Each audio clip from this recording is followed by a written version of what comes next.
My name is Styrkar of Clan Stjarna. My father was a great adventurer and explorer who met my mother on one of his long journeys. I am told she was a great beauty, though I remember nothing of her now. I was born in the dead of winter, on the coldest day of the year. When I was pulled free from my mother, it was said I looked more dead than alive, silent and white as the snow.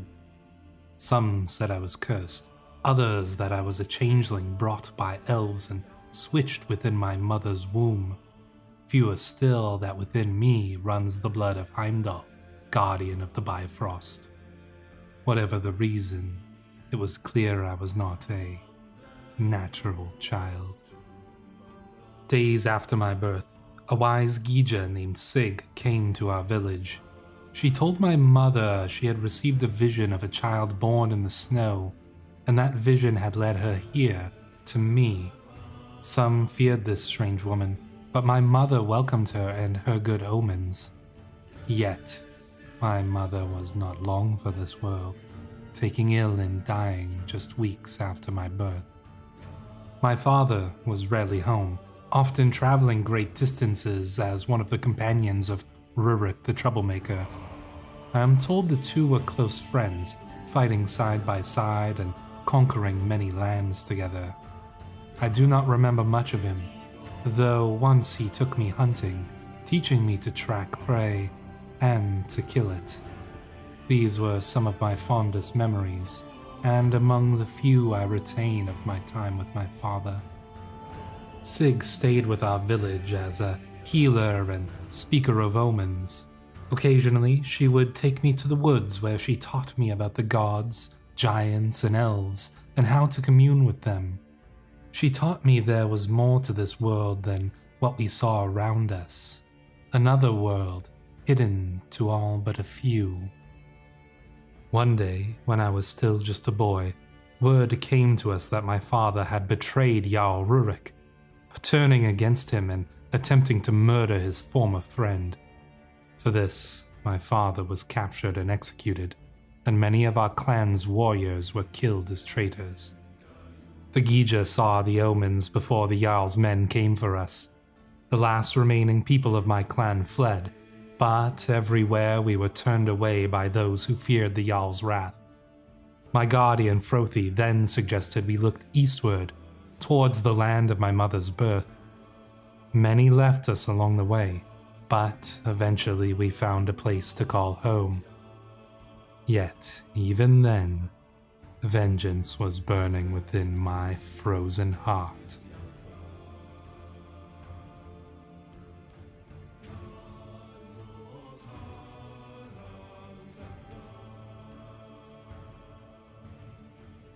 Hello Wanderers, welcome to our brand new Crusader Kings 3 roleplay series. This one will be a little bit different from the last one. We will be playing in a much different part of the map. Up here in the farthest reaches of the north, along the edge of the White Sea, lies the county of Onega, and that is where Styrkar of Stjarna has been exiled to, after his father ran afoul of Jarl Rurik the Troublemaker. Now, for those of you who may be wondering, no, Styrkar is not a historical character, in case that is a surprise to anyone. But for those lovers of history, obviously the semi-historical character of Jarl Rurik will be playing a large part in this story as well. He is currently our nemesis, so he is going to be our main enemy throughout our first character's lifetime at the very least. So why don't we take a look at our character here, Chieftain Styrkar. Now, as you can immediately see, we are albino, which is how we got the nickname SNOWBORN. We are patient, we are ambitious, and we are vengeful. As you can also see, we are an intricate web weaver, and we are quick as well.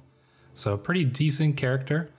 In case you're curious, he does fall within the 400 point limit set by the custom character creation tab, but We are not playing on Iron Man mode because we have made some changes to the game to kind of set up this unique scenario. Some of those changes, as you can see, are having Jarl Rurik as our nemesis, as well as giving ourselves some friends and companions here. So we do have our Gija, Sig, the wise woman who taught us many things when we were just a young man, many things about the world and the unseen aspects of it that should play an interesting part in the story, as well as our good friend and companion Frothi, who was one of our father's champions and ended up becoming our bodyguard and helping us escape to these lands. Now, we are playing in an interesting part of the map. This is an area where the culture is Bjarmian, which is a historical culture, although not a lot is known about them. They do appear in some Norse tales, although those tales take place a little bit later than the current time period. But I do feel like we have an interesting kind of mixture of historical and non-historical stories going on here. So it'll be interesting to see, just like how Crusader Kings always goes. You may start with a historical setting, but very quickly things go ahistorical, almost guaranteed. It's just kind of the nature of the game. So it'll be fun to see how this all plays out in all these different aspects, like the cultures and the religions. It'll be new to me because I don't usually play in this part of the map. And with the Royal Court DLC, that'll make things even more exciting as well. So our friends here, let's just do a quick overview. Sig, the Gija, is just, deceitful, lustful. She's an astute intellectual, a miracle worker, and she is comely. So she knows a few things, that's for sure, about the hidden and unseen world. And Frothi here is wrathful, diligent, content, skilled tactician. He's gallant, he's an unyielding defender, just an all-around good guy. So, as with any brand new campaign, we do have a few things to take care of. We need to look to choosing our lifestyle. And I think the first thing that we're going to do, I'm not opposed to going down some of these other branches, even though we are an intrigue-focused character. You know, we might do some learning, we might do some martial, but I think we will start out with the intrigue focus. And I think we're going to pick intimidation here. Actually, you know what? I'm going to change that. I think what we're actually going to do is we're going to go down the martial route at first, because we are just a young man who wants to prove himself. I don't think we're at the point yet where we're really considering getting into this element of our story. I think at first we are going to go perhaps down the chivalry route, because we want to prove ourselves. We want to be known as a good Norse warrior, as any 16-year-old man would, right, at this point. So even though it's not necessarily as ideal, going down that route should give us some nice little bonuses, such as increasing our prowess, which will be pretty helpful. And just, it makes sense for the story. We could potentially get married, and there are some pretty good options here, such as Thordis and many others here. But I don't think that quite makes sense. After all, part of the story is that we are exiles here, and really we don't have enough power or prestige to win over even some of these lesser counts here in the Scandinavian region. So we're going to have to prove ourselves. We're going to have to earn some power before we can start thinking about things like marriage options, unless perhaps we meet somebody here in this region who may make a good match. So we're not going to get married just yet. We will fill out our council positions. So you know our Gija, Sig, of course. I think we're going to get her to convert the faith here, because the people here are Uko Nusko, so not of our religion. We are going to fill up the council position, and I think we will put Frothy in that role. I think it makes sense. He is reasonable at it, and the chancellor position seems like the kind of highest position out of any of our counselors. So he's a good fit for that one. Our steward Vese is a Biarmian man, so we don't know too much about him other than that he is calm, sadistic, gregarious. Doesn't really seem like a good guy. Doesn't like us that much. We'll see how that works out. Grettir here was one of our father's Varangian warriors. He is sadistic, wrathful, shy, brilliant strategist, whole of body, aspiring blade master, holy warrior. Pretty powerful warrior and pretty determined. One thing that I think we'll consider at this point is that Grettir doesn't actually respect us all that much, and as the chieftain of our clan, I'm not sure if Grettir actually adheres to that very much. I don't think that he treats us like the chieftain, not at the moment anyways. So he probably has more control over our military forces than even I do. So we're gonna kind of let Grettir do what he wants with the military, at least until we personally gain a little bit more power. And our spy master here, Tada, is a Biarmian woman, fickle, arbitrary, arrogant, and she doesn't really like us that much, which is not very good for our spy master, but hopefully that won't come and bite us before we can sort that out. So that seems to be the main things here. We will do a little bit more just kind of maintenance here. We are going to increase our retinues by adding on some Varangians. So these are probably part of our father's elite warrior forces that were left over after we escaped. And the last little bits of our clan.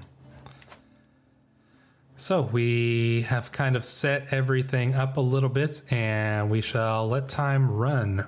Now, we do want to get some revenge on Jarl Rurik, which means that we will need to begin to amass a little bit of power for ourselves. So to that extent, I think it may be wise to allow our good marshal here to take our forces and begin to spread our influence upon our slightly weaker neighbors. And I say allow that, I think that Grettir is just going to go and do this himself. He basically, like I said, he is the one in charge of all of our remaining armed warriors, and he's going to do what he will with them. So he is going to declare war on these counties here, and no doubt he will swiftly conquer them, as he is quite the warrior himself. Hopefully we can keep him on our side, though I wouldn't be surprised if he tries to betray us at some point and take power for himself. There is that little bit of respect that people had for our father that's keeping them from turning against us, but that respect will only go so far, and at some point we're going to need to have to prove ourselves as well. Our champion was wounded, and Grettir ripped the head off. Oh wow. He ripped the head off one of their champions and became a berserker. This guy is pretty insane. I think we're going to have to really watch out for him, because he could be dangerous. He's a good ally for us right now, but he could really be dangerous in the future here if we don't keep him on our side. So that's going to be something that we're going to want to think about pretty carefully, I believe. And we will quickly siege down these lands. We've captured our enemy, can we ransom him back? He'll pay us 6. Well, we might as well take that extra 6 coins, because any little bit of money will be useful to us, and we will enforce our demands.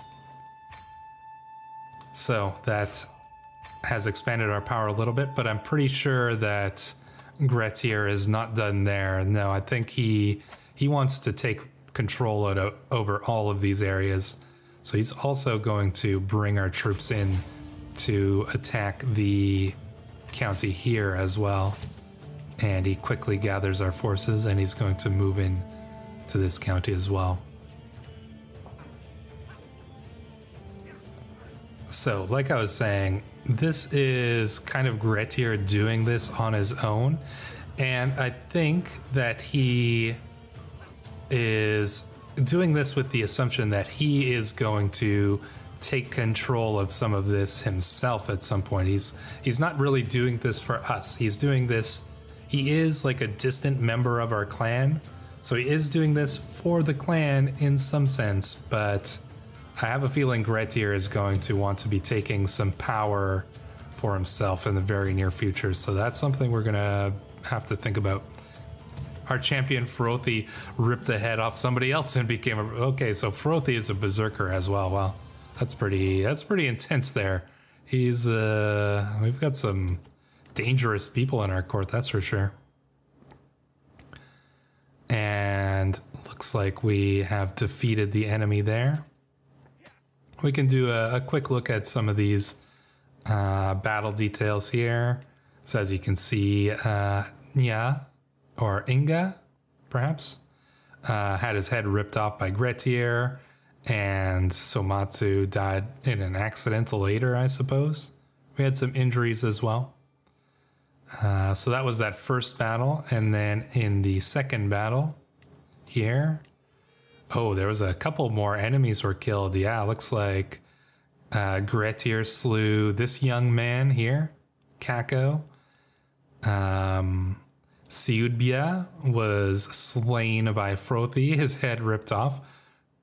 Quite savage, honestly. And this man was killed by Gretier. So our Norse champions are pretty impressive altogether. And now we will simply lay siege to their lands. So while this is going on, I think, you know, even though Gretier is trying to take this power and prestige for himself, Chieftain Styrkar here is not sitting idly by. He may be a young man, but he does have his own ambitions. He does have his own decisions to make, and he will attempt to carry those out. And he's considering the ways in which he may be able to do that. One of those ways may be to prove himself as a warrior and to basically gain enough respect among the soldiers of our clan that he can have some influence over them as well, rather than them simply being subservient to Gretier. We did have a couple minor skirmishes there. Anything interesting happen? Well, we took a prisoner and we slew this fellow here as well. He was slain by Vese, our steward. So that basically ends the resistance here. So there we go. We have captured our foe. We are going to try to ransom him. Like I said, any little bit of money we can get will be good. Well, we can't get any money from him, so we'll ransom him for a favor, I suppose. And we will enforce our demands here. So we've brought these lands within our control, or Gretier's control more like. Alright, so we've just waited a little bit to make sure that our forces are back and fully recruited, and we do have now a decent force of men with which we could lead a raid against our neighbors. So we will raise all those forces. And as I mentioned, we will be looking to take control of the forces ourselves. Oh, what happened here? He was wearing a mask for a second, but then it disappeared. That was slightly odd. Yeah, we are going to lead these raiders ourselves because we want to prove ourselves as a good Norse warrior. So we're going to lead the men here into Kolmoguri. And hopefully this will be a successful raid. No doubt they're going to come to defend themselves, but we do have quite a few men. And we are pretty powerful Viking raiders. We also have a lot of really good champions. So we'll see how this battle plays out when they do come to attack us here. And we are just going to... We're just going to let them come to us. There's no way we're going to move in time. So the battle is even. Obviously, if I were to put, say, Grettir in charge, that would give us the advantage. But unfortunately, we decided to lead this raid ourselves, and we're simply going to have to do our best here. So let's see how this plays out. Hopefully our champions will be able to strike hard at the enemy and tip things in our favor here. We do have the advantage with the retinues and the champions. I'm pretty sure our champions are way better. 40 prowess. Grettir has 40 prowess, you guys. Holy crap. That is insane. He's a legendary blade master now. He is insane. This guy is extremely nuts in battle. Nobody can defeat this guy in single combat. How's this battle going? Oh, it's not really going perfectly in our favor here. Our champion was slain. Hopefully it's still looking like it could go towards us. Slowly tilting the scales there. We are losing more men, but we're getting down to the champion, so it says we're winning. A little concerned it's going right down to the wire here. I mean, if it's coming down to the last couple champions, Grettir can probably kill all these guys himself. Yeah, look at that. It's down to who's the last. There's 6 people standing, 4 of whom are our champions, and 1 of whom is us. So, and then there's 1 Vigman. You can literally see 3 Varangian adventurers, 1 Vigman, and we somehow defeated them there. Wow. That was quite the battle. And I mean, I think with that, we had to have proven ourselves there. Wouldn't you agree? That was an impressive feat. Let us return home with our hard-won loot. And thank the gods. Thank Odin for that success in battle there. That was pretty insane. I did not think that we were actually going to win that one. I am quite surprised. Upon returning from a successful raid, every good Norseman knows to sacrifice a little of their gains to the gods. Every good Norse except Folki, that is. As the rest of us divide up the spoils, boasting of our best pieces and discussing which we'll give in thanks for good fortune and fair winds, I notice that he remains silent. Upon confronting the man, he even admits it. I saw no hand of the gods in our raid, my chieftain, only my own hands doing my own work. My share is for me. Folky, you near blasphemy. Learning challenge against him? Good idea. Every little bit helps. Not my business. Should we try to... Yeah, let's try to do a learning challenge against him because we know more of the gods than he does. And we succeed in shaming him. Yeah, all the things that our good Gija Sig told us about the gods, we use that to shame Folky into donating his fair share to the gods. So that was a successful raid. We are going to disband our raiders to let them recuperate a little bit. And now, perhaps... we could raise a runestone, but I think we are going to want to save up just a little more gold so that we can create the Duchy of Biarmia here. we'll raise a runestone to our victory once we have something to prove ourselves with. You know, that was just one raid, and it was a good hard-fought battle. But even though we were technically leading it, I think it was pretty clear that Grettir was the one who went savage in that fight and probably slew, I don't even know how many men he slew. Let's take a look at the details from that. Champion Grettir, 83 kills. This guy literally killed, what is that? More than 10% of the enemy army himself. That is insane. This guy is a beast among men, and I mean that's scary. This guy is a scary warrior. I mean, it'd be nice if he could teach us a thing or two about being a legendary blade master. But my God, I would not want to end up on that guy's side. He almost killed 100 men in that battle. Can't believe it. I mean, we saw it with our own eyes. We were in that battle. Actually, how many? I should have looked. I didn't see how many we killed ourselves. But hopefully it was at least a few. And we can select a martial perk. So I think we're going to go with the stalwart leader here. We get some prowess, reduces the risk of commanding armies, which is good. And we can challenge rivals to single combat, which perhaps we can eventually use against the Jarl here. Yeah, we could challenge him to a fight. Perhaps we'll consider that at some point. Not just yet, but perhaps someday soon.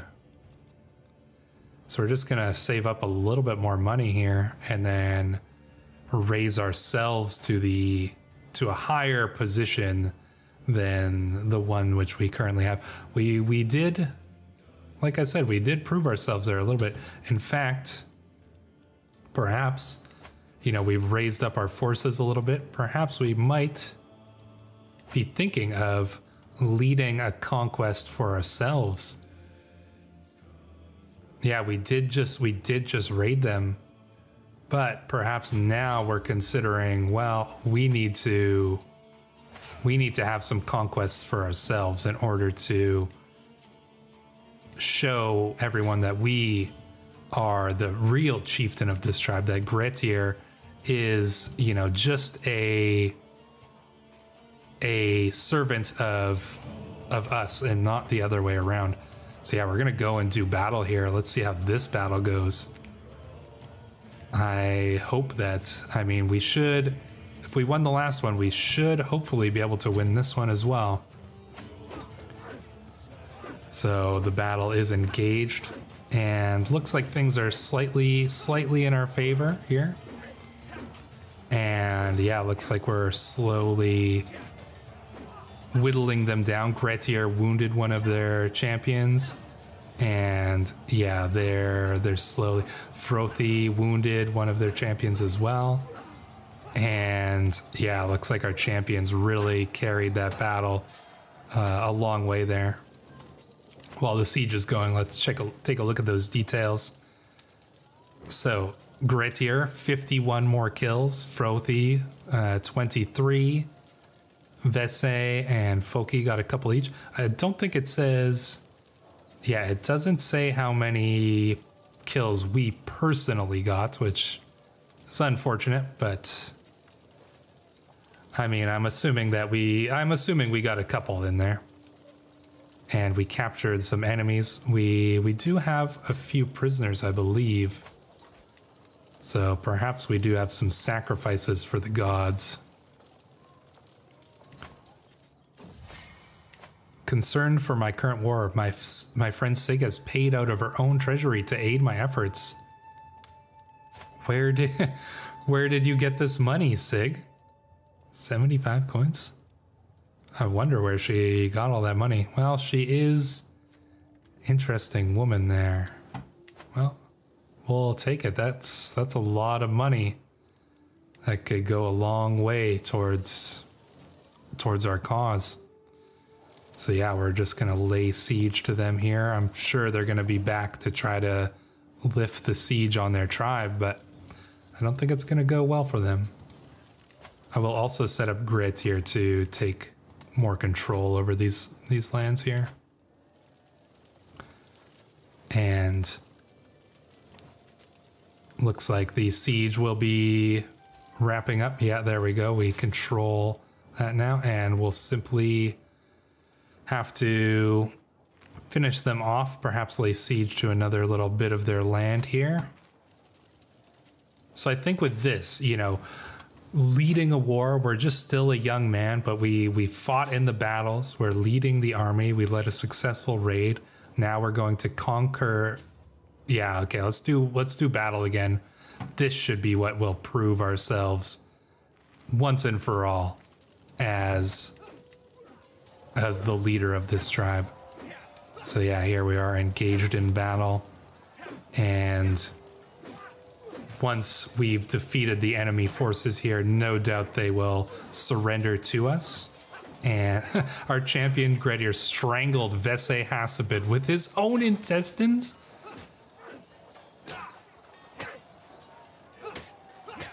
That is quite something, Gretier. And we've captured some of their council members, their marshal. And there we go. We can enforce our demands. Now we are the conqueror. And that was a successful conquest, which means that we can perhaps call ourselves not just the chief, but Jarl. Jarl Styrkar of Bjarmia. An impressive feat that we have achieved here. Just a young man, and we've managed to wrest some of the control of our tribe away from Gretier, though obviously he is still a powerful man within the tribe. But I think we are starting to earn a little bit of respect and a little bit of power within our own tribe. But where will that power be used? No doubt against our enemies here in the Kingdom of Novgorod. Hello, Wanderers. Before we continue with Styrkar's journey in the rest of this episode, I just want to thank you for coming along with me on this remastered journey. It has been a lot of fun revisiting the story of Clan Stjarna. If you've enjoyed it as well, definitely hit the subscribe button down below, leave a like on the video. And if you are interested in supporting the channel, you will find links to our Patreon and YouTube membership options down below. You can get your own custom characters in the game, so definitely check that out if that interests you. But without any further ado, let us continue with the story. I've had my first true taste of battle, and I take no pleasure in it. And yet, my purpose is undeterred. Gretier's influence in the clan is still greater than my own. But now that I've shown myself to be a warrior, I've begun to earn the respect of the men. That respect is important. I'll need them in the conflicts to come. It must be me the clan looks to for leadership, and no one else.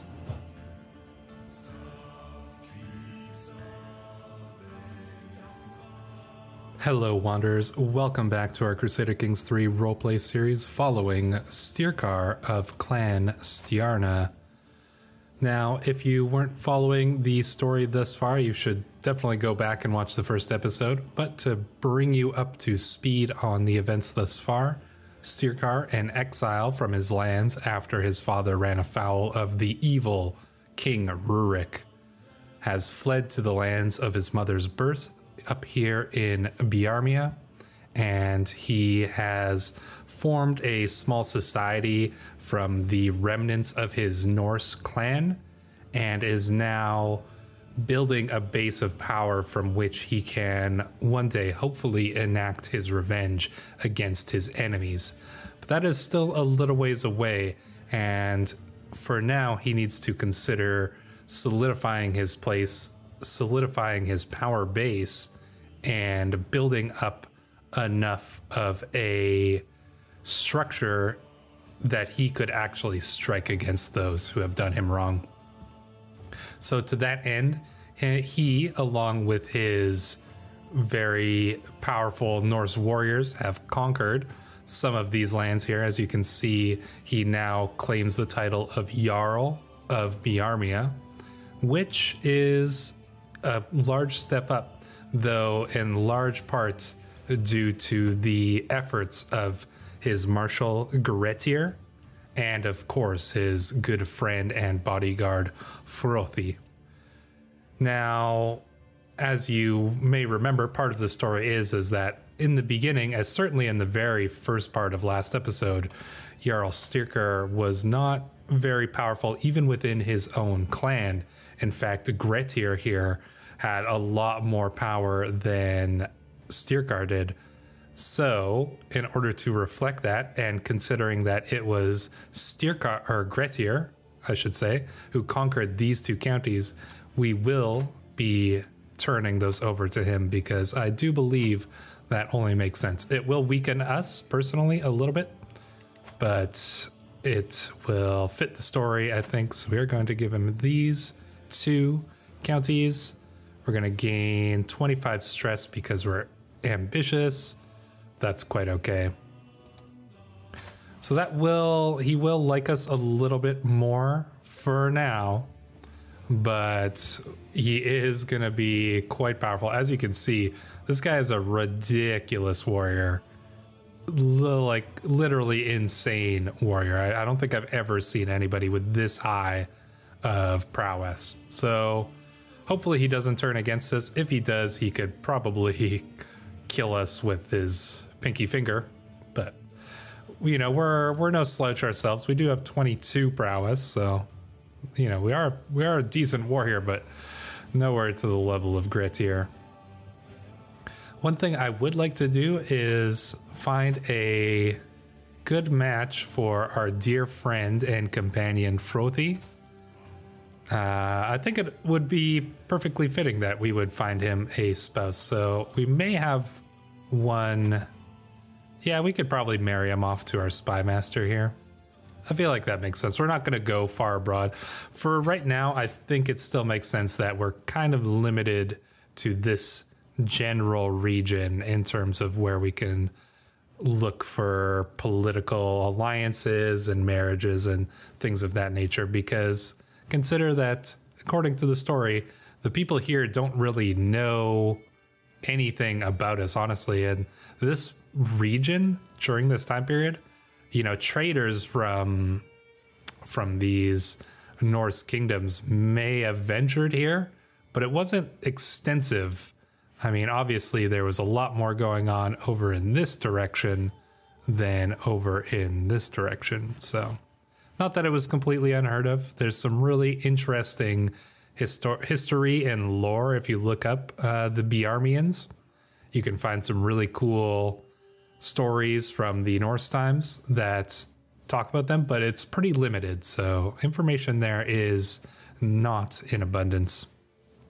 But it's pretty cool, and I really like to play in this part of the map because it's a little bit different than what I'm used to. So, what else do we really need to do here? Well, obviously, Styrkar is still unmarried, but he is 20 years old. And I was kind of considering, well, would we be able to find some alliances here? I mean, our former enemy here, Chieftain Tolik, has a daughter who could potentially be a betrothal option, but he hates us because we went to war with him. Not really any options here. This guy does have some daughters, but they're extremely young, so obviously not an option. But over here, Chieftain Everki of Kargopol does have a daughter who is 20 years old, same age as us. And he is our neighbor. This would make a really good potential alliance. He's got quite a few troops too.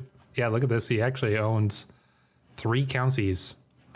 So if we could get this to work, I would be very interested in this. So what would that take to arrange the marriage? It's minus 39. We're getting a few debuffs to that, isolation as culture being the big one. But I think that these could be overcome. Now, this may be a bit of a political marriage, but I think it would make sense. I'm wondering, obviously we could start a sway scheme against him. 60% chance. We're going to start it anyways. But what about a bribe? 25 gold is not a huge amount. It's not a huge amount. I might be willing to see. I kind of want to offer this bribe and see how close we can get to forming this alliance. I think it makes sense from the context of our character understanding that we need to find some allies here. And we're not coming in here as like complete invaders. I think there is a level of integration with the local Biarmian people just due to the fact that our character had a Biarmian mother. So, you know, I think it would make sense to try to make friends with the locals. So I am going to send this gift. We have plenty of money. We shouldn't have to worry too much about that. That brings them up to plus 24. Now, what would the... Yeah, look at that. Now it's only minus 5. That is a huge increase. I wonder... Obviously, the sway scheme will kind of tick down, and 60% chance is pretty decent, but she is 20 years old and high possibility of getting married soon as well. So if we could nail this alliance down quickly without having to wait how many months? 13 months, yeah, a full year. It's a long time. Can we do anything to increase that possibility? We're definitely gonna look into that. What if we raise a runestone here? 50. Well, we did just do a big conquest. So I think, let's see if we can get this runestone up and see if it'll actually improve our possibilities of getting some better diplomacy or something like that. Perhaps to my vanquished foe. We could lose some stress. That wouldn't be too bad. Yeah, we shall talk about our great victory over the chieftain here. Reduce our stress a little bit. Now that I have decided what to put on my runestone, the question remains where to place it. Memorials to victory, such as my triumph over Chieftain Talik, are a constant reminder of war's glorious end. They are best placed in areas that require encouragement to cooperate. Of course, one or two spots do come to mind. Colmogary seems like a good option. So we're going to put it there. So I don't think that's going to help us with our alliance options.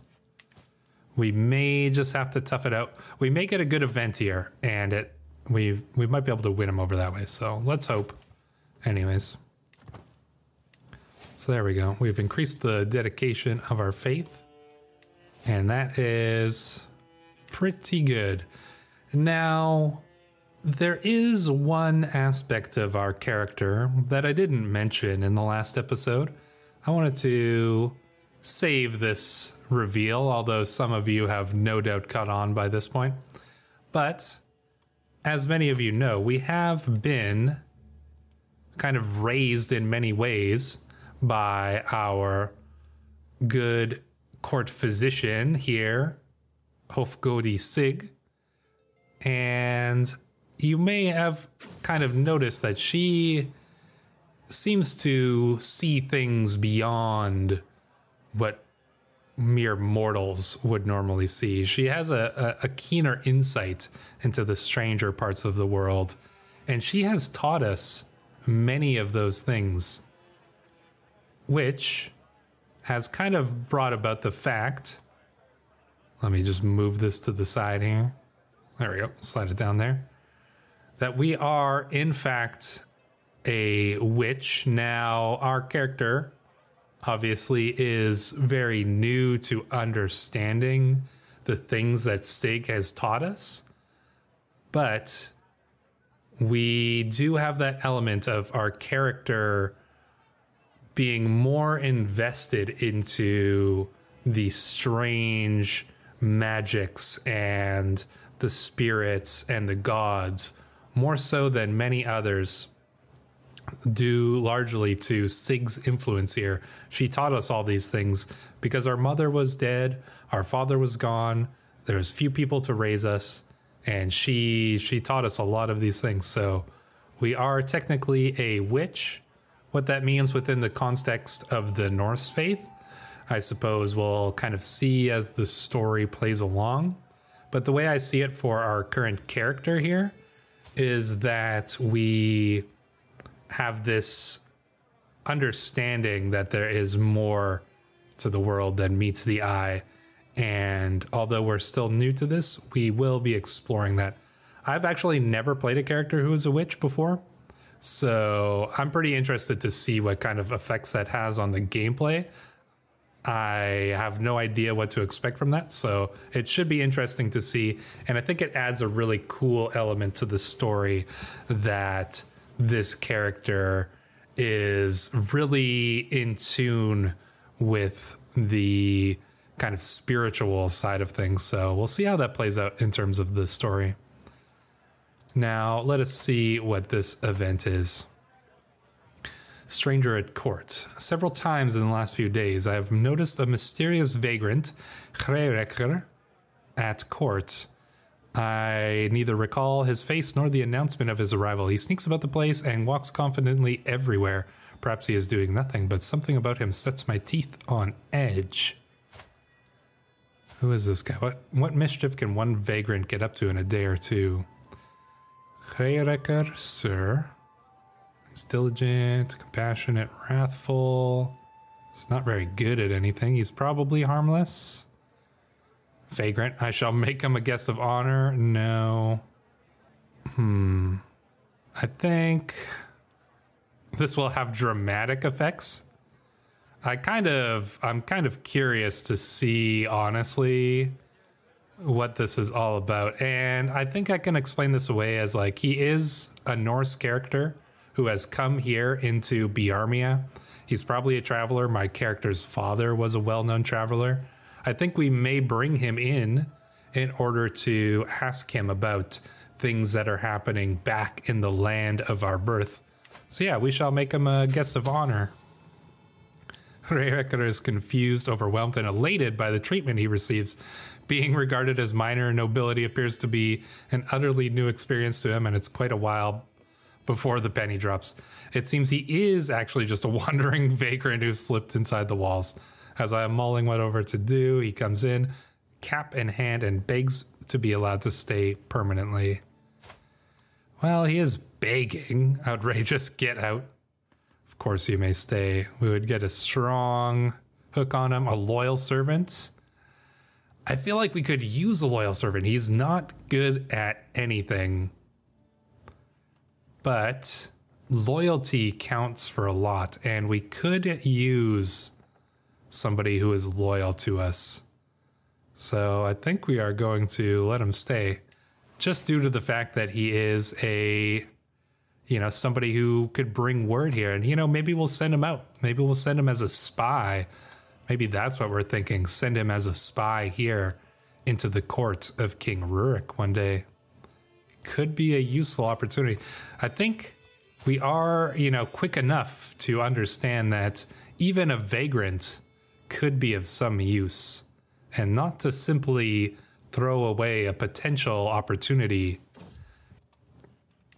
Has this guy married off his daughter yet? Nope. But he has made himself a high chieftain, meaning that he will be an even more powerful ally than originally anticipated. Maybe we can learn his language. Oh, well, we're already doing the scheme to win him over, so not yet. Declare wars. We could... Oh, we are already increasing our control.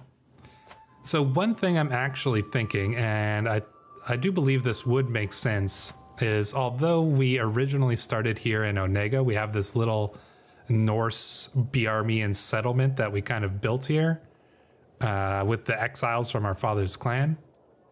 I do think that it would make sense to move our capital and our people to the more populated land here in Kolmoguri, as this is our new conquest, and it does seem to be, it's a bit more developed. It would make sense to, instead of, you know, I'm imagining we have kind of like a shanty town type thing pretty much here, but Kolmoguri is a little bit more developed. So I think we may actually move our realm capital here instead. So yeah, this will be our new capital here. It's already a little bit more developed than our original. So we move all of our people, or some of our people anyways, over here to Kolmoguri, where we will rule over our Norse Bjarmian mixture. And we may intend to merge our cultures at some point as well. Can we... Oh, he's back down to minus 38. Why? Because we are a lower rank now? Or no, he's more of an equal rank. So he's not marrying up anymore. So that is a little bit unfortunate. We might have to sway him over more than we expected. Hopefully we'll be able to do so. Yeah, I'm really hoping that we can win him over, because it would be nice to get a nice little alliance here going so that we could act against our enemies and have a little bit of protection as well, because we are still vulnerable. We don't have a ton of troops, just 1,000, although they are strong, you know, Norse warriors, but we are not in any means safe where we are. I find myself unable to sleep one night, so I sit alone in the darkness, but I feel no fear. The solitude, I realize, is like a comforting old friend. In the distance, I hear the faint sound of a breeze, like a soothing whisper in my ear. Outside, the stars glitter in the sky, specks of gold and silver in the river of midnight's darkness. Here, I feel like I am between worlds, the world of light and dark, the world of day and night, the world of civilization and of the wilderness. And here, I am at peace. See, this is what I mean about Styrkar's connection to the world, to spiritual elements. I think this one event kind of exemplifies that in many ways. There's cosmos around me, quiet and profound. He sees things differently than other people, Styrkar does, largely due to Sig's influence. We will be looking to do some raiding, actually. So let's raise up all our raiders. We can't just sit here doing nothing after all. So let's raise up our raiders and let's go and attack our enemy here. And we'll probably do some raiding down onto this guy's land as well. Those people shouldn't be too much of a threat to us. As for our... Oh. If we go down this route, marriage acceptance for yourself, this could actually be what we need to get the marriage alliances that we need. So I think we're gonna do that. Did we finish this raid? Oh, we might not actually be able to, because we may be in a truce with him. So I suppose we're gonna go... Yeah, I'm not sure why we weren't able to raid there, but we'll go down river here and we'll raid this guy. There we go. This raid seems to be working. Oh, he raises his troops. Who's leading the raid? Grettir? I mean, we should... it honestly makes more sense to have Grettir as one of the fighters, because he can kill like 100 people on his own. But he is the better army commander. I mean, this seems to suggest that Grettir would do better. I mean, Frothy will kill a lot of guys himself too, but... Alright, let's see how this plays out. Oh, and we captured his son. Well, how about a ransom for your son? Okay. The chief of Karelia is rallying his troops against us. Okay. I am slightly concerned about this. More than slightly concerned. This is rather concerning. He's got 2,000 troops. We did just engage in a battle here. Hopefully we'll easily defeat the enemy because we're going to need all the troops we can get. I'm wondering what our best option is. We probably can't afford any mercenaries, so that won't be an option. All right, let's move back up to our lands here. We'll drop off our money. There he's coming with his 2,000 troops. What is he trying to take here? The county of Pavanets. All right, well, we're not going to just let him have it, but I'm not entirely sure we're going to win this one, honestly, to be pretty frank with you guys. Can't get this alliance.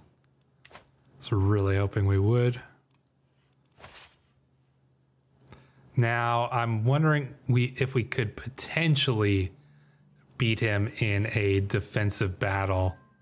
You know, if we can get into a place where he has to cross a river to get to us, that may give us a slight chance. He outnumbers us 2-1 though, so I'm not feeling super confident. Another explorer. Wow. My evening has been consumed by an aged explorer, Ogmundir, wishing to tell me exotic stories of their exploits and adventures in the Atlantic Ocean. Despite his age, Ogmundir's eyes remain sharp as he tells me the tales of this strange land, only mentioned in old Islamic text. Thought lost for years. Okay, interesting. The locals each have piles of gold and silver so large that they use it to make toothpicks and weave their clothes.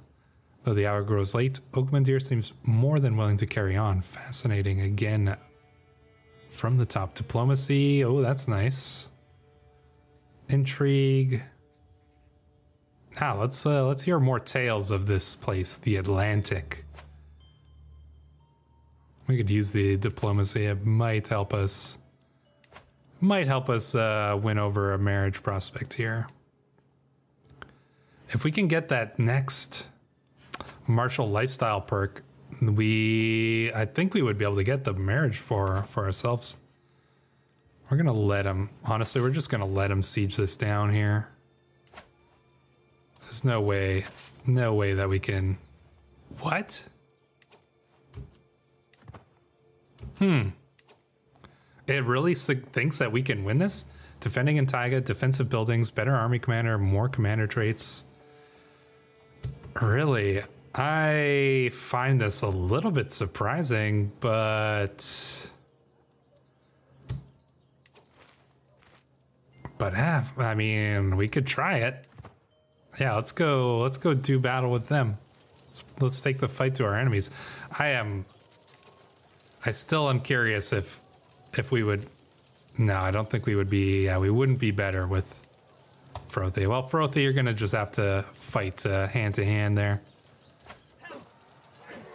There's no way we can win this. Yeah, okay. I don't know why it suggested that we had the advantage there. Well, you know, we weren't just gonna let them, you know, attack our lands without consequence. We of course were going to take the battle to them. It didn't work out, but you know, we weren't just gonna sit behind our wooden walls and wait. We might have no choice at this point, but he's gonna have to come and fight us at some point here, so we may be able to slightly turn things into our advantage. We did kill some of his men, so that will be pretty helpful. Aggressive attacker, yeah, I think we're gonna switch over to Frothy so that if they come and do battle with us again, they're going to have to face Grettir in the field of battle because he can do a lot of damage himself. Yeah, like he can get. Oh yeah. Oh well, actually, he did get it. Kills in there. Yeah, 93. Wow, it's impressive. Oh, looks like they're coming for us here. Yeah, okay. We might get the river defensive bonus. Sway the good-eyed chieftain. While hosting lords and ladies, we can have some opportunities to portray him in a good light. Yeah, let's try it. Let's get him onto our side there. 27. Sending a gift now. Sending another one will override the existing modifier. I don't really want to spend the money, but we are close here. Could we get the ally and then have him join this war? Honestly, it might be worth it in that case. How close is he to accepting the marriage prospect? I'm not like I originally I thought we were just going to lose this war for sure. Minus 30. Let's send him the bribe. We'll send him one more bribe. Increases it by 44. Will you accept this marriage proposal now? Minus 10. Damn it, he's so close. If we can sway him here, if we can get this last sway. Oh, and this guy's attacking us too? Okay, well, you are more than welcome to try, but we're gonna kick your butt if you even dare cross that river, let me tell you. Honestly, we might just go and take it to him instead. Sway, pushing luck. I finished reading the latest letter from High Chieftain of Averki. He seems to have warmed to me at last. While this success, I'm tempted to use this opportunity to try to get even closer. Ooh, this victory is enough. I think this will be enough to win him over here. Yeah, plus 76. Can we get this marriage? He will accept. Let's get our alliance here. I think we can turn things are looking real rough here. But now we'll have this alliance. And we shall be calling him in. You can bet on that. You can call on your ally. Yep, so we're gonna call him in both of these.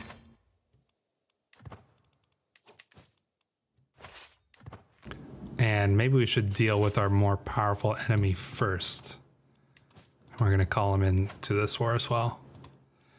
So there we go. That was pretty strategic here by Jarl Styrkar to, you know, form that alliance down here and get a pretty strong ally who's going to help us turn things around. I was really thinking we were going to just completely lose everything here, but it doesn't look like that's the case. We may have a chance to turn things around here.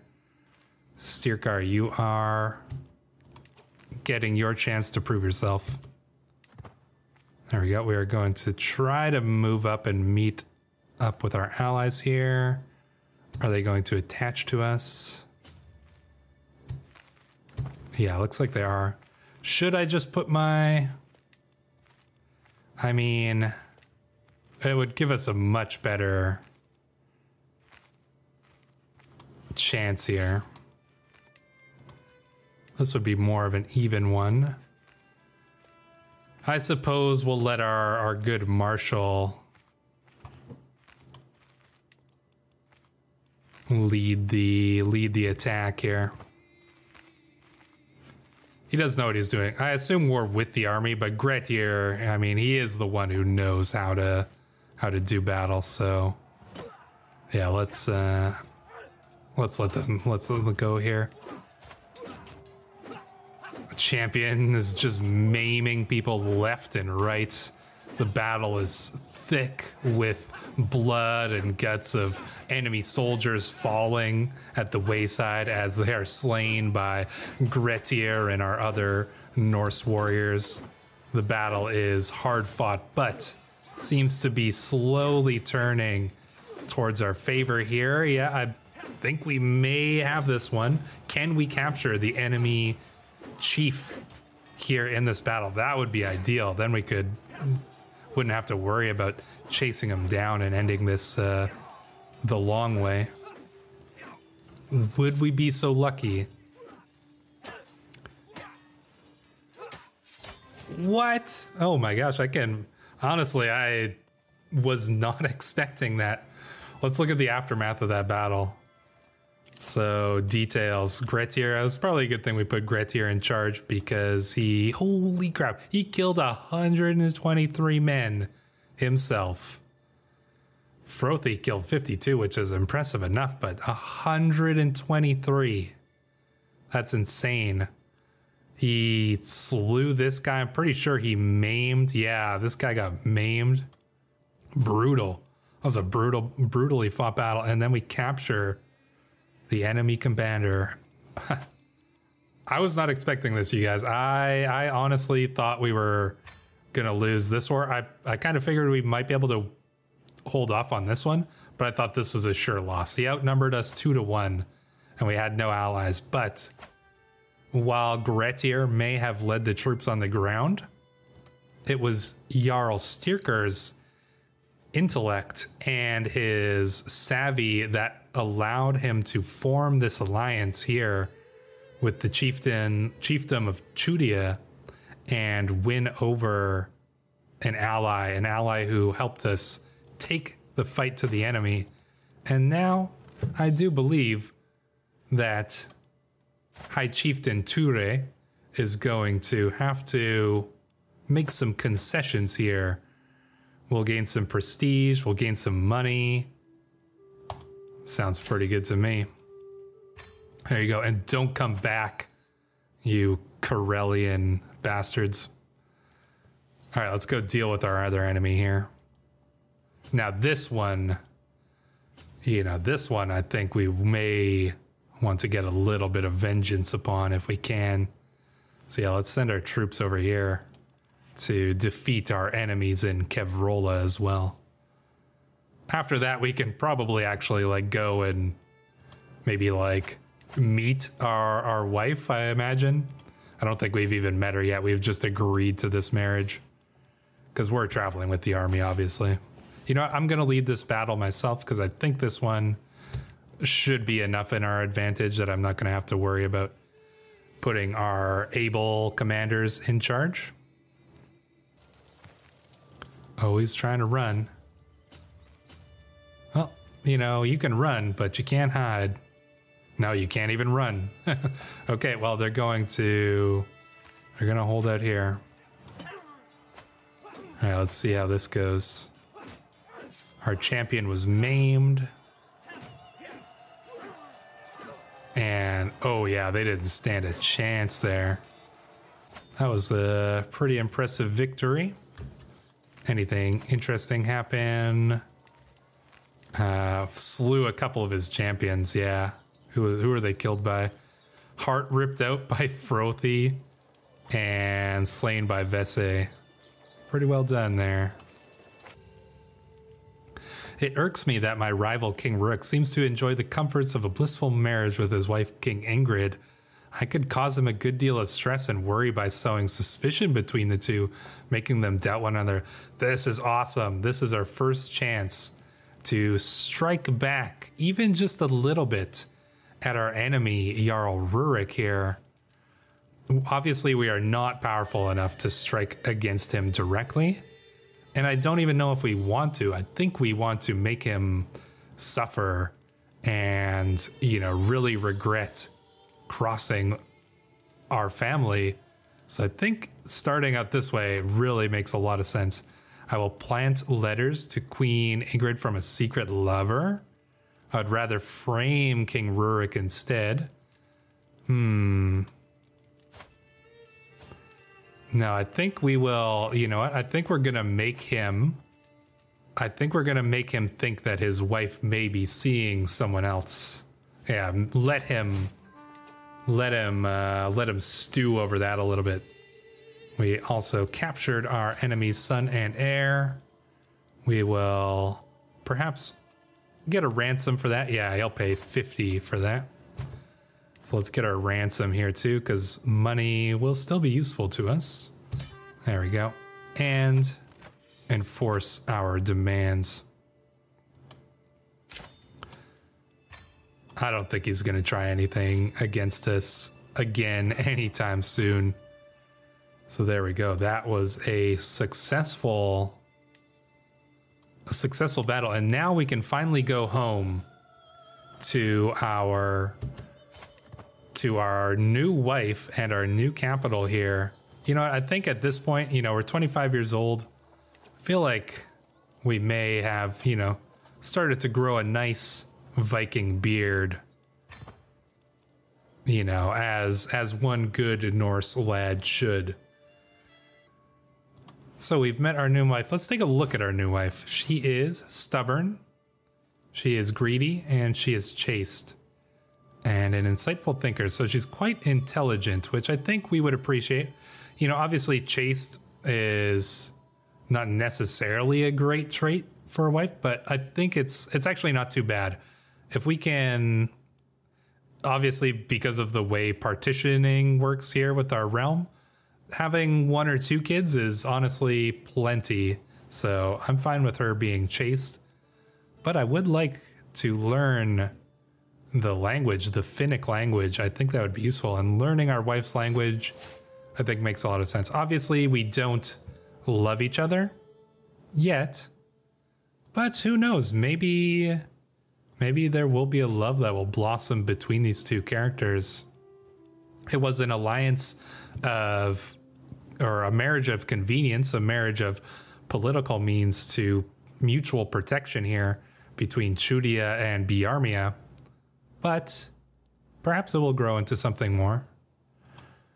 We shall find that out on the next episode. If you guys enjoyed this so far, leave a like, leave a comment on what you guys think will happen in the next part of Jarl Styrkar's story. And if you've been enjoying this series so far, feel free to subscribe to the channel. Thank you guys so much. I have been Stray. You guys have all been wonderful, and we'll see you in the next episode.